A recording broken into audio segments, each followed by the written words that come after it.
everybody, welcome back to the channel. So today we're going to be looking over the January, February month interval. I always feel a bit awkward because I get paid mid-month and I get paid monthly. It's really hard for me to say the January budget, but I suppose I could call it January as I got paid in January. But I'm always super late with these recaps because everyone puts their out at the first and end of the month.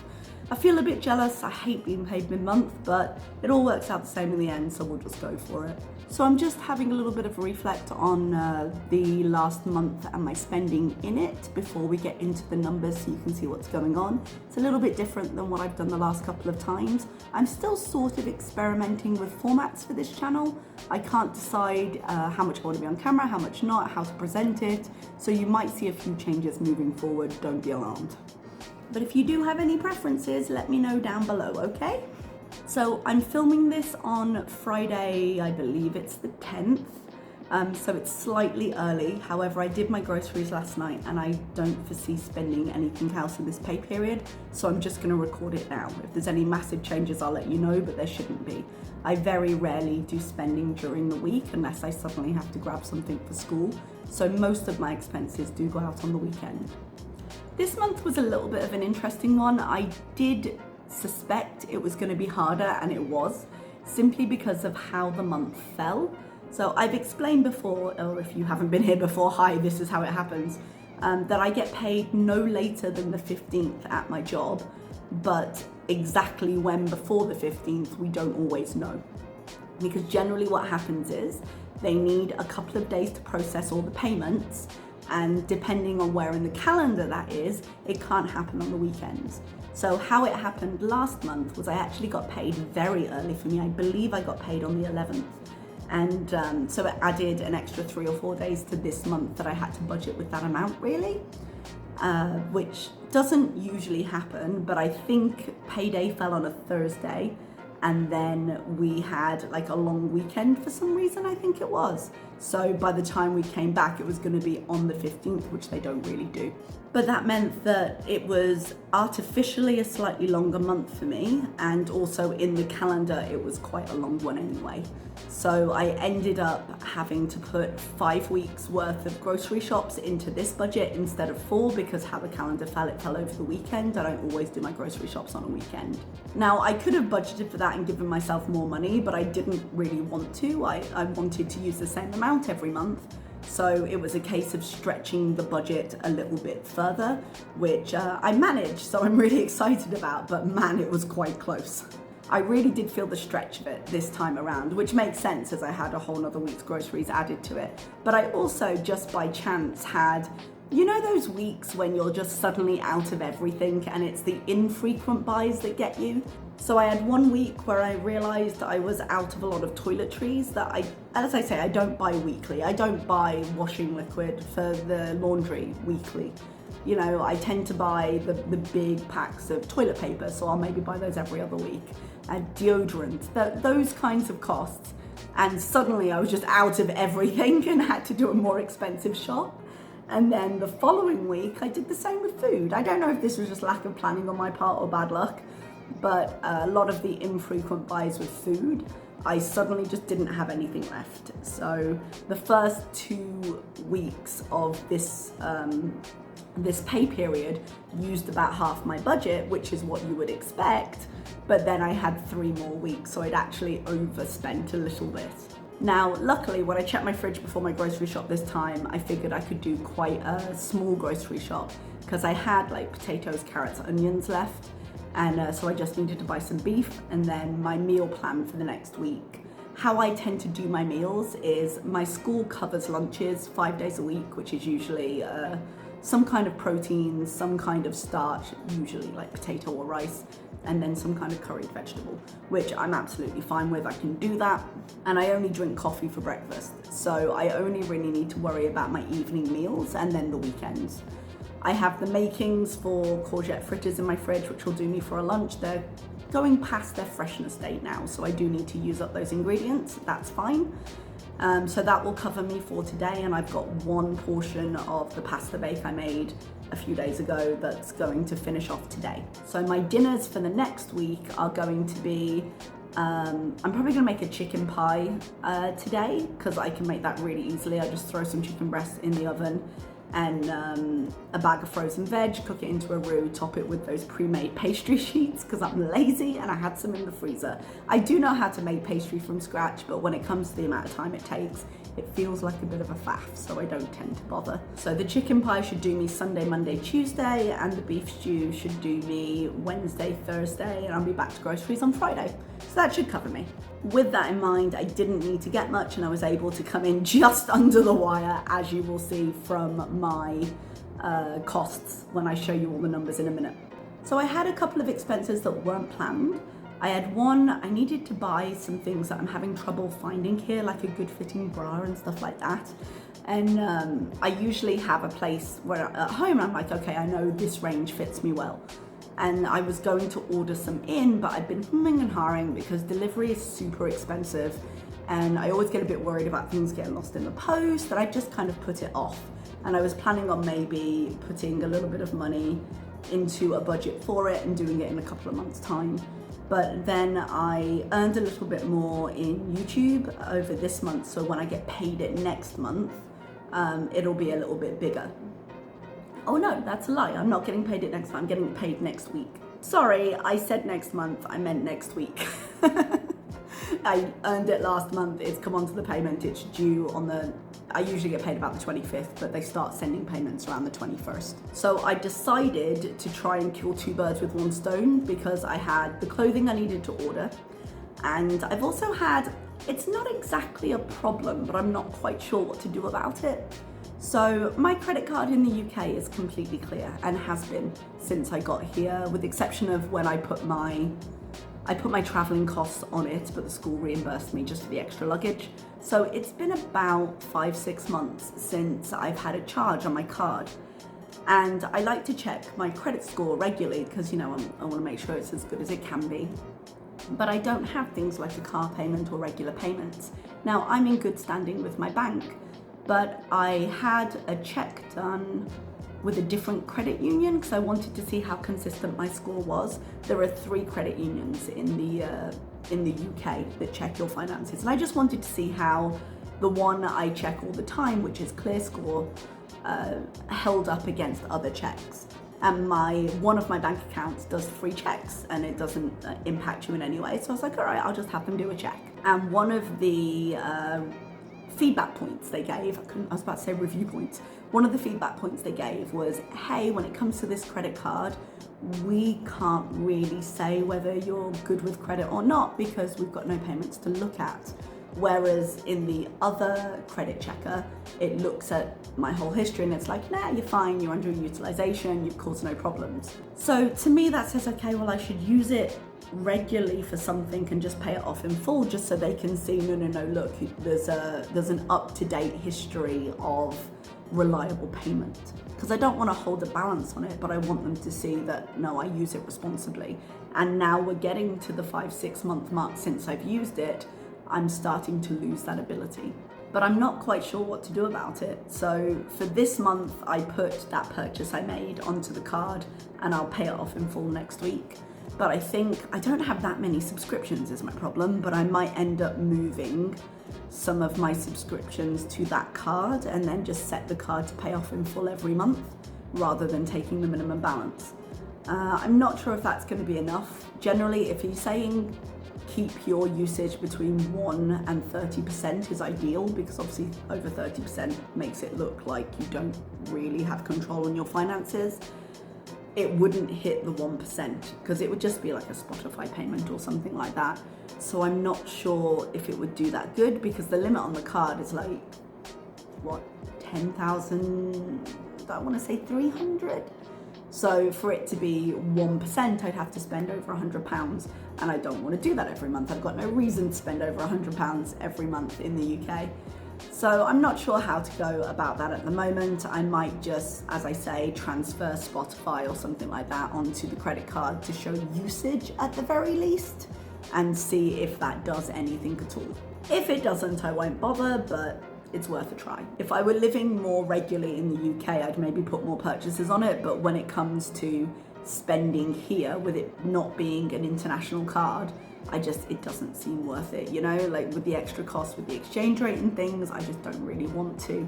I do try and put, when I'm buying like birthday gifts and things, I do try and put that on the card because that shows use and I've got the money just to pay it off straight away. But the way my family is, all their birthdays are clumped up together, so I've just got to stretch with none of them at the moment. It was actually quite funny. I got a call from my credit card holder here because I have an Amani credit card that was part of the account I opened up here, and they just called me. They were like, "Hi, we were just checking in. Do you have a problem with the card?" And I was like, "What do you mean a problem with the card? I haven't used it." They were like, "Yeah, we thought that might be the problem." They thought maybe I had a problem with the service or I didn't like it or there was something wrong. And I was like, no, I was just saving it to use with travel. I didn't really have a plan for the card, but I was like, if there's an emergency, I'd rather have one and I'll just shut it when I leave. But I plan to like travel on it because I thought maybe, okay, they've got some extra services, like you can get into airport lounges and stuff, but the rewards aren't crazy. And I've only actually booked one trip. I booked my Dubai trip, but I didn't use that credit card because my credit score in the UK is connected to my credit accounts. Any history I have in Oman is never going to impact it because it doesn't go over borders. So it made more sense to pay for it on my UK card than it did on the Omani one. So they were just calling up and being like, hey bestie, just wanted to check. And I'm like, no, I'm fine. There's nothing wrong. I just haven't used it. Which was a really funny call to get considering I spent so long trying to pay off my card. Another purchase I made that was quite small, but I was actually really pleased about. I bought an elliptical machine, which was harder than it should have been, really. The elliptical machines that are available here are kind of crappy. Like, they're just poorly made and really expensive. They don't seem to be locally made. So even the cheap versions that you might get to save money are expensive here, and it's just not worth it. I was looking at, they don't have a local Amazon, you can only get it from Dubai, and so getting one delivered from there was practically impossible and hugely expensive if not. I looked at a few other global places, but it just wasn't worth the shipping. But I was really having trouble here because a lot of the online shopping here is, hey, this is our website, what do you want? Okay, we'll now contact you on WhatsApp, and you can either order it from the store or you can do something through social media, which I always find a little bit dodgy even when it's not. But that's just the normal thing of how things work here, and I kind of hate it because it doesn't feel reliable at all. But I put a shout out onto a WhatsApp group that the people who work here have kind of separately. And as it happens, someone had one that they were selling secondhand. So instead of having to pay a ridiculous price for a worse one, which is going to be like 133 Rial, which is about £280, $300. Like, come on now. For a basic elliptical? No. And luckily he had one that looked better made than the one I would have gotten, and he sold it me for 50 Rial and said I could pay him when I get paid next week. So it's like, oh great, perfect. So I have a little bit of leeway in the budget that you're going to see in the numbers, which I promise we're getting to. And any kind of excess for this month, I'm just going to put towards the 50 payment for the elliptical. So it'll end up only costing me about, I think, 20 or 10 out of the budget next time, which will be great. And you will see that in my next month's budget setup. So now that I've rambled on, apologies, I don't tend to keep track when I'm talking. Let's just get into the numbers, shall we? Okay, and we are back with my closeout here. Let's take a look at how the money went. So this was my income as I anticipated, and nothing changed for the month, so I had exactly what I thought I was going to have. If we look at my expenses, you see how close I got to the end of some of these. My fixed expenses were exactly what I anticipated. So my internet, my electricity and my cleaner did not change, all good. Groceries, I literally came in less than 1 Rial underneath where it should have been. It was right by the skin of my teeth, but I'm glad I did it. I was proud of myself, so we'll move on. Transport went pretty well. That last grocery trip I did slightly early yesterday because my friend offered me a ride who's got a car now. So that saved me on taxis, and I didn't do any trips into bigger malls and things like that. School is a category where I did go over. You can see that the difference is 0. but I actually ended up borrowing out of a couple of different categories just to spread the cost a little, because I ended up spending around 10-ish Rial more than I thought I was going to. Usually I budget 20 because it's like one science experiment or something like that, but I got a couple of other things for the kids and it ended up costing me a little bit more. So I ended up taking a little bit out of eating out. I actually only spent 4 Rial on eating out, and I had a bit extra in there. And then I took a tiny bit out of clothes as well, because I didn't actually spend anything on clothes this month. So beauty and health, that's things like I take an acid reflux medication, that kind of thing. So I've got that. I had 233 left in that category. Misk Home, I can't actually remember what I bought, but I clearly bought something at the beginning of the month, and it didn't go over budget, so we were okay. Eating out delivery, as I said, I actually spent 4 Rial, but I used part of that category to cover the excess in school. And my spending, which is just general things, like if I go out and I have a coffee, if just spending, I don't tend to categorize in other places. Eating out is really meals, but anything else that's not categorized goes into there. I managed to stay under budget, but it was quite a close thing.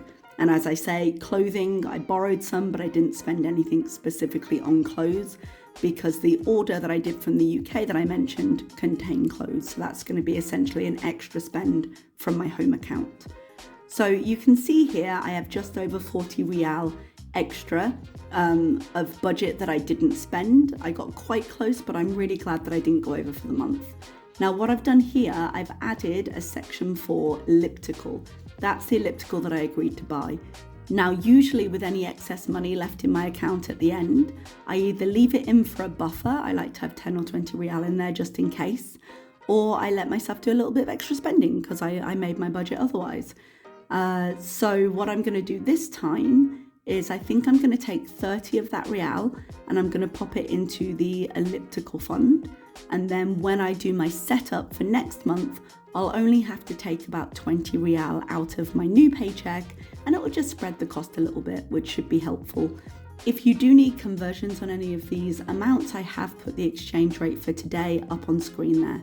Now, if we go to my salary, I tend to project about 2,300 because I can never really count on how much extra I'm going to earn, and I can never really be sure of the exchange rate on any given day. My actual ended up being 2,077 for the money I sent home. And then my additional YouTube income was 478, totaling up 2,555. So I had a little bit extra to work with, and I had a tiny bit of buffer in my account at home. So what I ended up doing, my investments and my emergency fund contribution didn't change. My other spending, the clothing I ordered are going into next month's budget because that's when I'm paying for it. So it's nothing for the moment. My, I put savings in there. This is actually my subscriptions. I apologize. My subscriptions, which are not savings, just in an account there, got paid out as expected. But because I had a little bit of extra money, my national insurance that I'm trying to pay at the moment, instead of putting 250 into that fund, I put 450.